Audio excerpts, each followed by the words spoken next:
My tu uvidíme už aj nejaké fotky, na ktorých sú tvoje náušnice. Ako si sa ty dostala k tvorbe náušnic?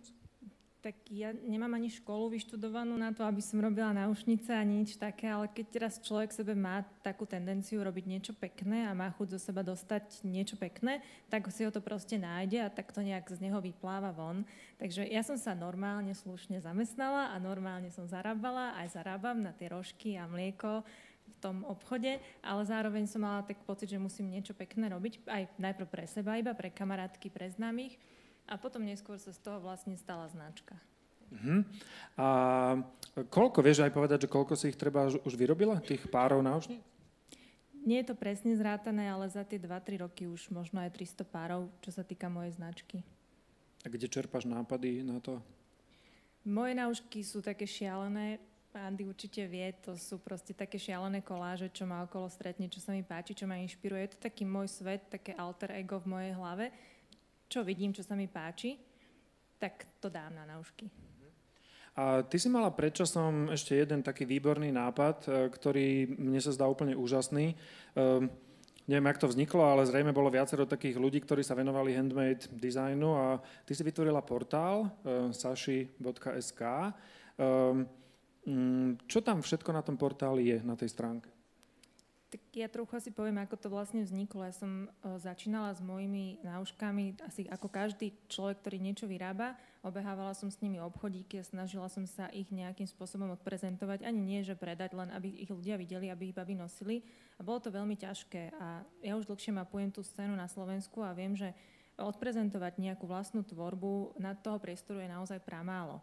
A keď vznikol môj web, a ja mám to obrovské šťastie, to nie je moja práca, je to práca môjho frajera, ktorý mi vytvoril môj web a mala som to šťastie, že mám po svojom boku skvelého webdizajnera a programátora a ten web fungoval proste úžasne. Za tie 2 roky existencie sa proste stávalo, že sa tie moje obyčajné náušky proste vypredali, kolekcia 20 párov do 24 hodín, proste holky sa o ne bili.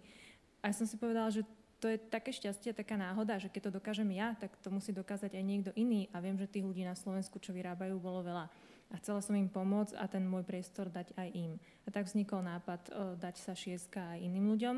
A je to odrazu portál o 130 predávajúcich z celého Slovenska a 2500 úžasných veciach. Nielen šperkoch, táškách, oblečení, všetkom peknom.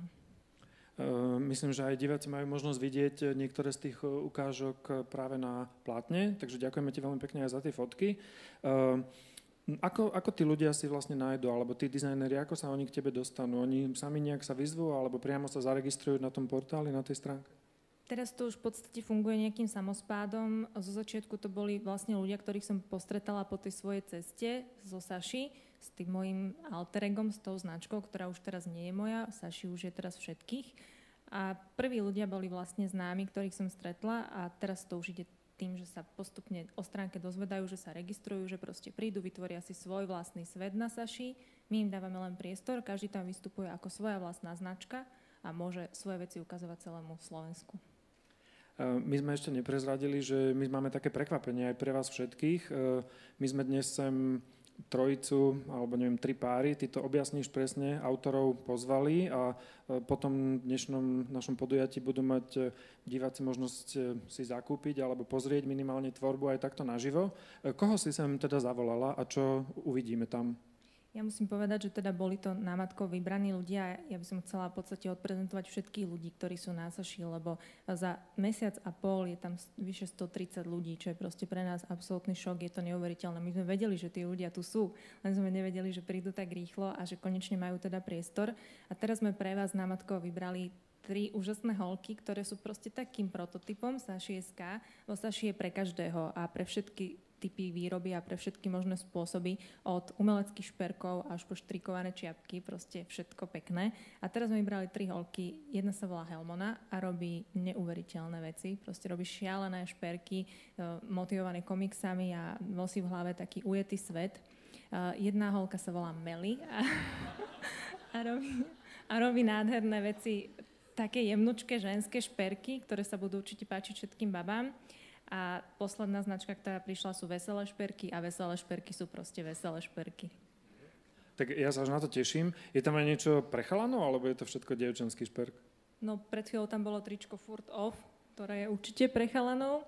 A sú tam aj chalanské veci, sú tam aj chalani dizajnéri, takže určite si nájdu chalani či už pre seba alebo ako darček. Tieto veci, čo dnes uvidíte, sú skôr také holčičkovské. Máš aj nejaké predstavy o tej budúcnosti Saši.sk? Tak Saši je hlavne tu pre ľudí, ktorí niečo robia, pre všetkých, čiže boli by sme radi takým komunitným portálom, kde by sa neskôr ľudia stretávali, aby sa dozvedeli niečo o dizajne a o móde a o pekných veciach a hlavne chceme podporiť, aby sa vlastne vytváralo, aby ľudia tvorili, aby sa nebáli, keď len začínajú napríklad, tak ako som ja začínala, tak ísť tým von, lebo je o to záujem, ľudia si to chcú kúpiť a pekných vecí a vôbec tých pekných tém je v živote málo, takže pozrieť si pekné veci každý deň, tak to je super. Ja si tvoju stránku pozerám dosť často a celkom rád, takže držím hrozne palce, ďakujem, že si prišla a teším sa už na to, čo tam nájdeme potom, keď skončíme vonku. Všetko dobré, Saša. Ja ďakujem.